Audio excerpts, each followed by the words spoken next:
This is HP Deskjet 2710.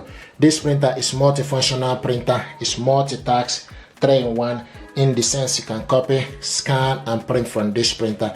This printer got rear paper tray, and from here you switch this printer on and off. This is LCD screen. This is cancel button. This button here is resume. This is Wi-Fi button. This is information button. This button here is for you to copy color, and this button here is for you to copy black. You can see this inside LCD screen. Ink cartridges is not installed. This is the reason why this light is flashing. So what we want to do now is to install the ink cartridges. This printer is using ink 305. So open up the cover,